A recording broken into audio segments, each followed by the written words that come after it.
starch. Yeah, it's starch, you know, rice, corn, potatoes, sweet potatoes. It's starch that has healed thousands of my patients. Like, for example, a young lady from the Bay Area had deforming rheumatoid arthritis, to the point where she couldn't catch her mom. And Julia Baker decided at 17 years old she was going to change her diet. She was going to give up the cheese and the meat and the oil and switch to a diet based upon rice, corn, and potatoes. And it took about 7 days before she started getting better. Or from Sacramento, Robert Cross used to work in the Attorney General's office. He got terrible chest pains, high blood pressure, diabetes, high cholesterol, overweight. Went to his doctor for a solution. Quickly ended up in front of the cardiologist, who recommended what? The heart surgery. He said, no, I've got a better idea. And he switched to a starch-based diet.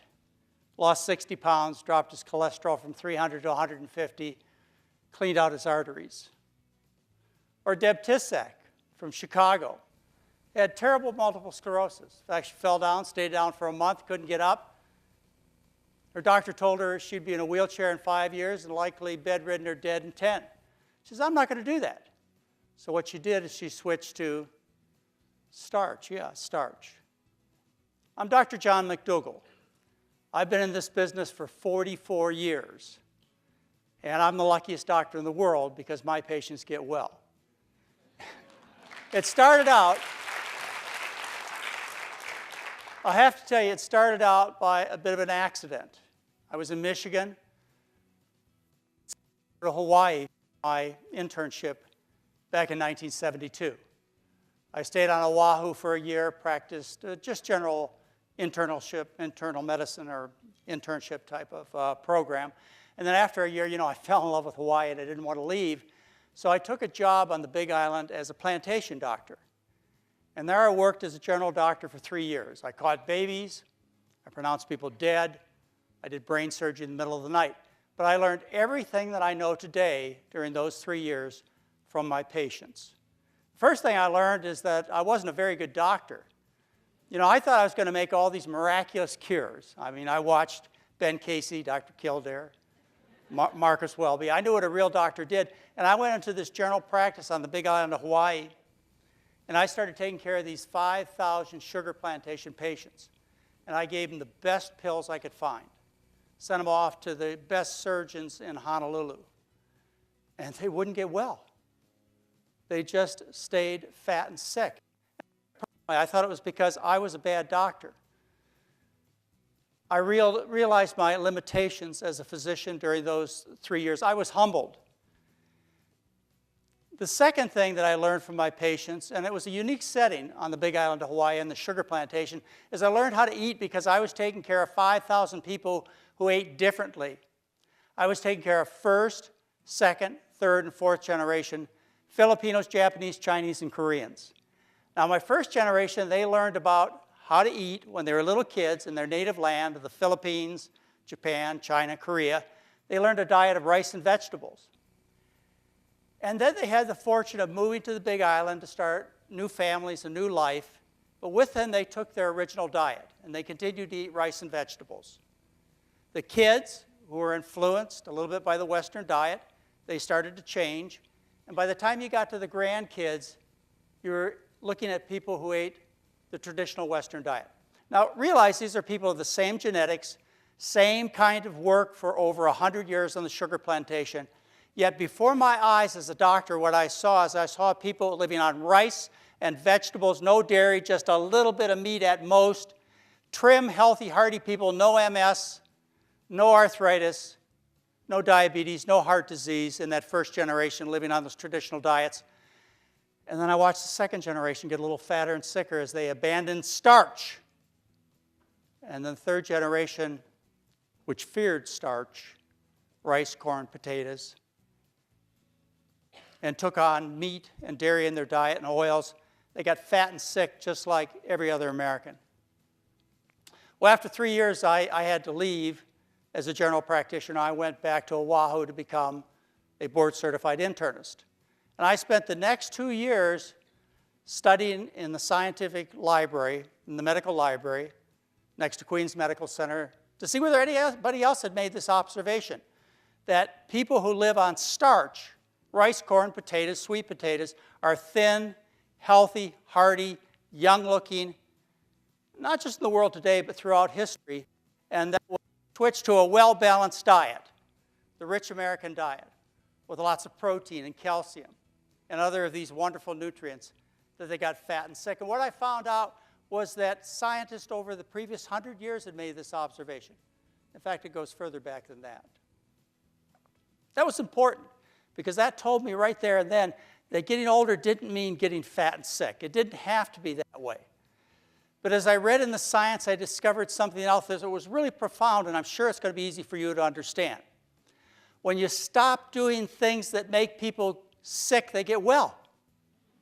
And so if I had figured out that eating a well-balanced diet with lots of meat and dairy made people sick, then the only next clue I needed was the idea that I could be a miracle doctor. I could fulfill what I wanted to do as a physician, which is to help other people by applying this very simple principle.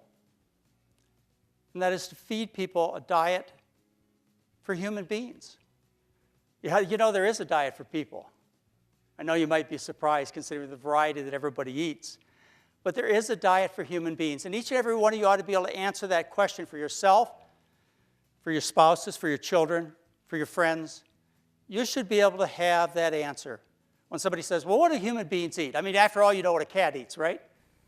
Yeah, you know, cats are carnivores. And horses, they have a diet. And parrots have a diet. You never take and feed your parrot meat or your cat nuts and seeds. So every animal must have a diet. What is the diet for human beings? Well, history would tell us what that is. When you look back through history, and you can go back 2.5 million years, and you see that the bulk of human beings have lived on starch-based diets. We have evidence from 44,000 years ago that said that the Neanderthals lived on starches. And from 30,000 years ago, we have population studies in Europe that talk about people living on starch-based diets. I mean, that's pre-agriculture, so they say. That's pre-civilization, so they say. But how about over the last 10, 12, 14,000 years? We have really direct evidence. We have written evidence about what people ate. And if you're a person of history, you know what people ate. Throughout human history, all large, successful populations of people have obtained the bulk of their calories from starch. I'm sure lots of examples are popping in your mind. You're thinking about the Aztecs and Mayans, the people of the corn. And if you go a little bit further south, and you look at the Incas, they lived on potatoes, except when they went to battle, and then they switched to quinoa. And if you go to the Middle East, these people are from the bread baskets of the world. In Asia, I think most people can relate to the rice-based diets. And think about these people. Trim, hearty, healthy, strong warriors. The diet of human beings has been traditionally and always will be a diet based on starch with the addition of fruits and vegetables. What happened is people became more effective at gathering calories.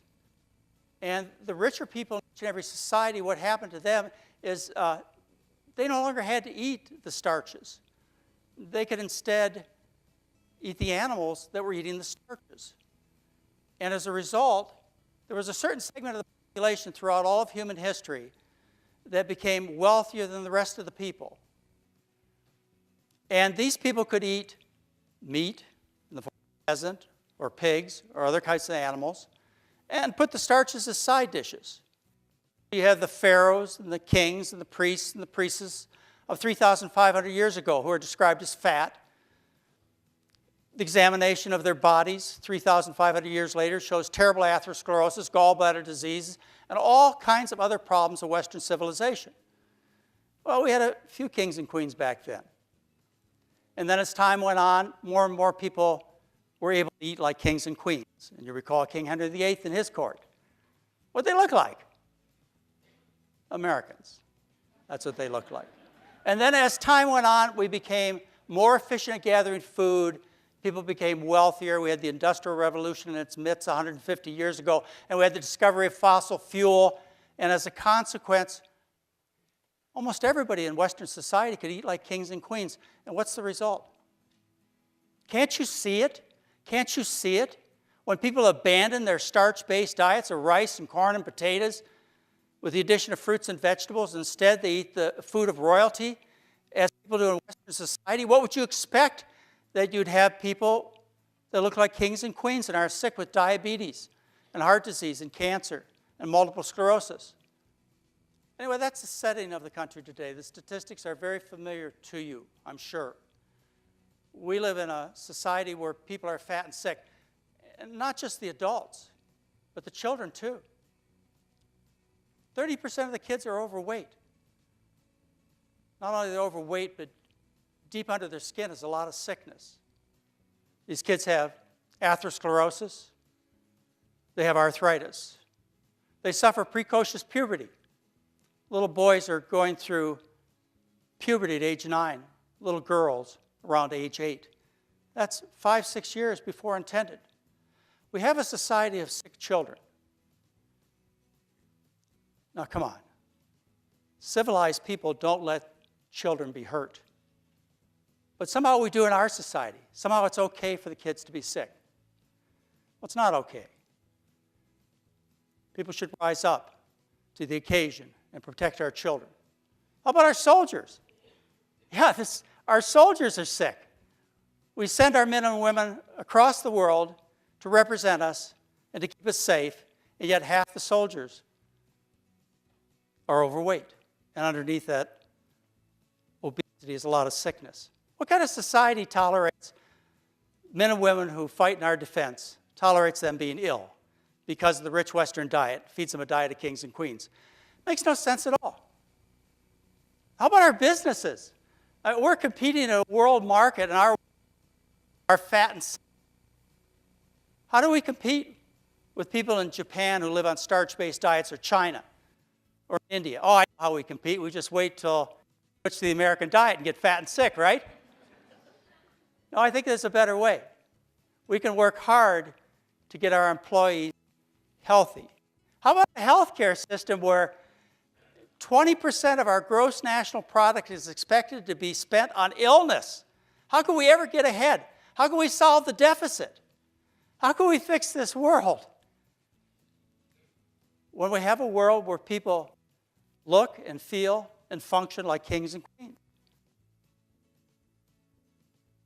The solution is simple, but it doesn't favor business. That's the problem.